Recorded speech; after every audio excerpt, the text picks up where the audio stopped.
YouTube, what is going on? It's King J here again, back with another video. This might be recorded over a few days. Finally gonna get some traction and some movement on these subframe connectors. You see, I bought them in 2019, still in the plastic they came in when they came from Canada. So I'm gonna go ahead and take them to a shop and have them powder coated, and then I'm probably gonna have them welded by another welding specialist shop next week. I know they do good work. You see the SN95 spindles. I might not use those, and I'll get into that in a minute, or get into that in another video. I might have found a better solution, at least for me. So anyways, I'm going to get these down to this shop. This video might be in a couple parts. I don't know if I'm going to be going in and taking stuff and,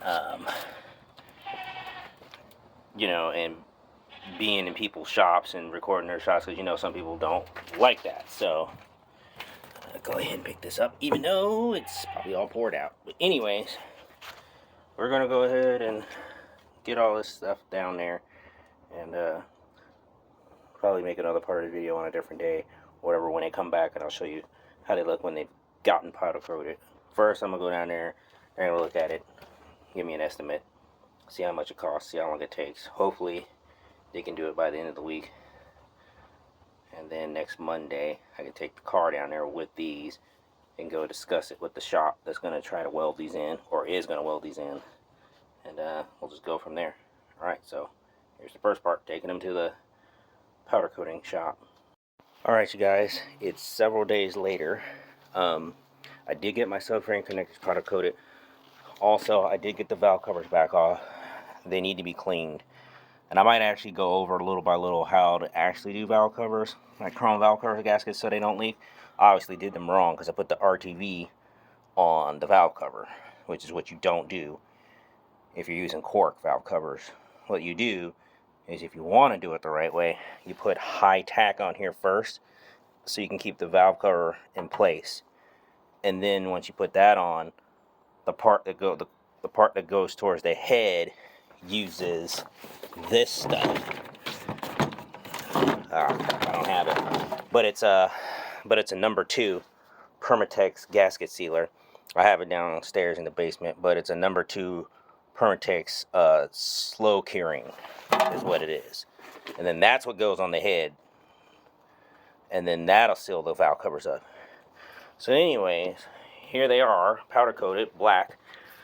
I decided to go with more of a crinkle finish, because that's what color I'm gonna buy all my. I'm gonna go with BMR stuff or Maximum Motorsports, either one. Probably BMR, because I can get front and rear control arms, upper and lower. I can have the rear adjustable if I get lowering springs, and put camber plates and all that stuff. But see, they slide in and out of each other. Wish I could do it one hand. But right there where my foot is where they slide in and out. That's because this car is a few inches longer than a Mustang. So they have to be able to be adjusted. And yes, you know, I know they're going to grind off powder coat in the places where they're supposed to. And I'll just buy some Rust-Oleum crinkle black paint and do it like that. But I'd rather have this whole thing powder coated versus being painted, just because it's going to be under the car forever after this. And so I didn't want to get up under there and paint it, and I'm not having the welders paint it, because that's not what they're getting paid to do. They're getting paid to weld. So I'm going to go ahead and do that. That'll probably happen sometime next week, and I got to talk to them about it, because they don't really do a lot of these jobs, but they said they can do it, so I'm gonna have them do it. We'll just go over it with them and see if they have any questions. We'll try to figure out where to weld it, and where to weld it where. It should be pretty self-explanatory though, once you start looking at these pieces. And that's seat bracket right there, obviously. Once you get it up in the air, the car up in the air, then we'll be able to see a lot more of what's going on. But I've seen finished project on these. I emailed the guy and asked him for pictures, so he was pretty helpful. But yeah, they look nice. They look really good. you know, they did a really good job.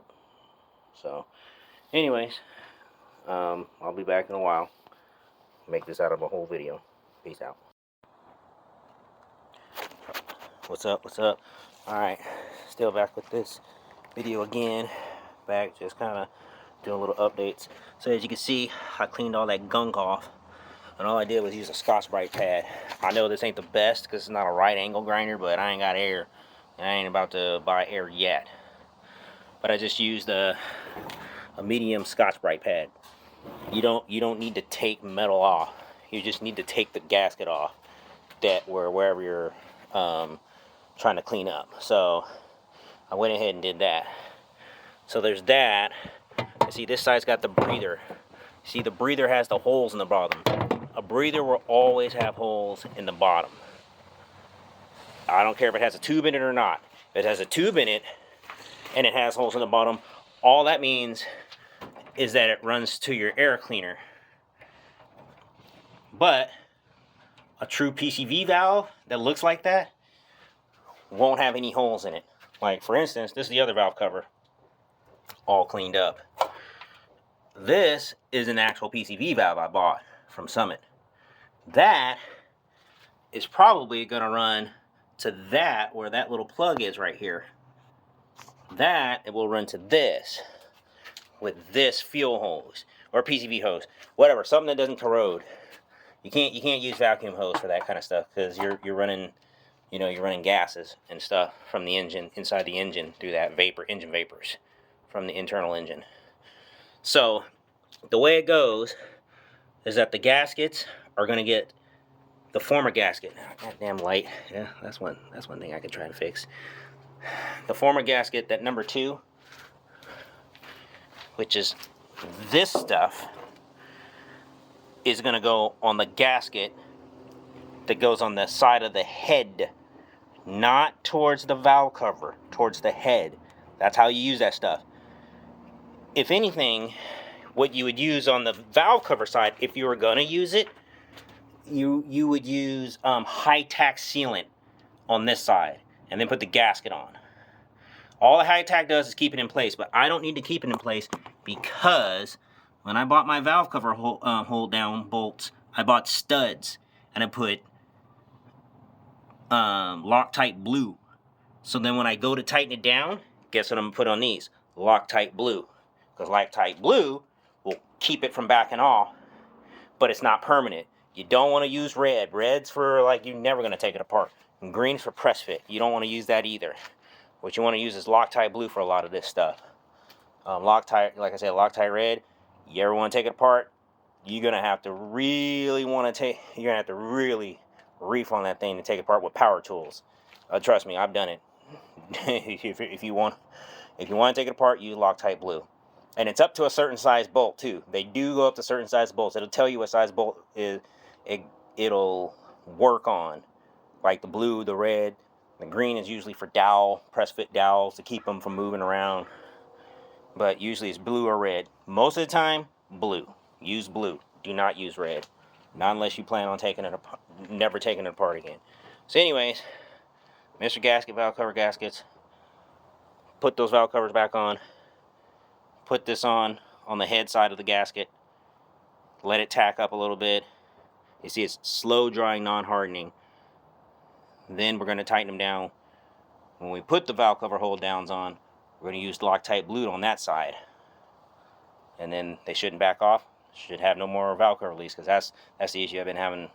It's been smoking, a lot of valve cover leaking. And then I don't have a PCV valve. I took it apart when I put the chrome valve covers on. So, alright.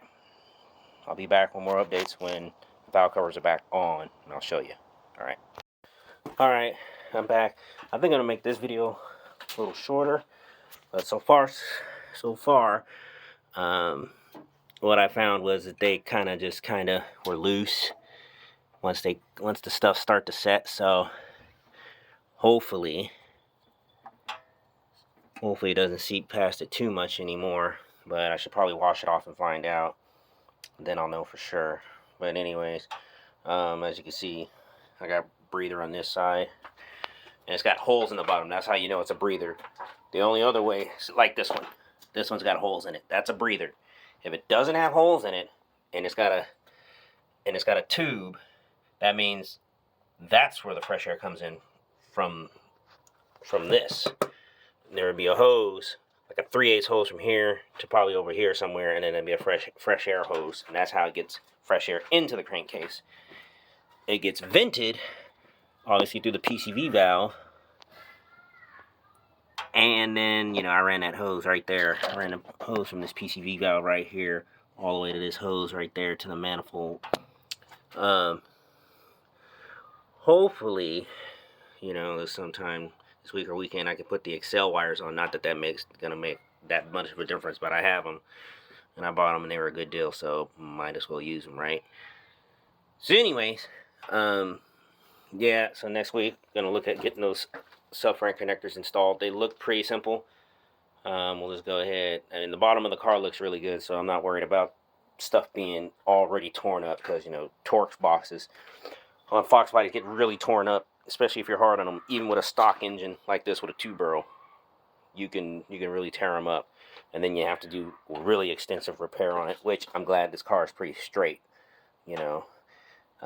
Just needs a little love, a little restoration. But anyways, that's it for me for now. As I'm gonna wrap this video up, put it all in one video, and upload it. So until the next time, we'll talk about the subframe connectors. Peace out.